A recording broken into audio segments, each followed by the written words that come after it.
गई है। पुलिस अफसरान और शारिक जमाल की अहलिया अस्पताल पहुंच गए। पुलिस ने असल हकाइक जानने के लिए तहकीकात शुरू कर दी हैं।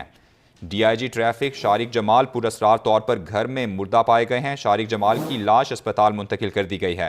नुमाइंदा PNN शराज निसार हमारे साथ मौजूद हैं, उनसे मजीद तफसीलात लेंगे।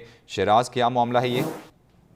बिल्कुल, ये अपने घर में मुर्दा पाए गए हैं और अहले खाना ने जब 15 पर अहले खाना की तरफ से ही कॉल की गई है तो पुलिस ने मौका से लाश जो है वो इस वक्त मुर्दा खाने पहुंचा दी है। शारिक जमाल जो है बहुत ही प्रोफेशनल पुलिस ऑफिसर थे और DIG इन्वेस्टिगेशन, ये DIG ट्रैफिक के कुछ देर पहले जो है वो DIG इन्वेस्टिगेशन लाहौर काफी अर्सा तक तैनात रहे और उसके बाद central police office IG office में वो DIG ट्रैफिक के फराइज आजकल अंजाम दे रहे थे और अपने घर में जो है वो पुरस्कार तौर पर उनकी मौत वाक़ई हुई है। इस हवाले से पुलिस अफसरान जो मौका पर पहुंचे, उनका ये कहना है कि अभी कुछ भी कहना जो है कबल अज़ वक्त होगा, लेकिन ज़ाहिरी तौर पर कोई ऐसा निशान भी मौजूद नहीं पाया गया है और पोस्टमार्टम के बाद जो है वो असल हक़ाइक़ सामने आएंगे कि शारिक जमाल की मौत कैसे वाक़ई हुई। ठीक है, पोस्टमार्टम के बाद असल हक़ाइक़ सामने आ सकेंगे, मौत की वजह क्या बनी है। बहुत शुक्रिया शराज, आपने अपडेट किया।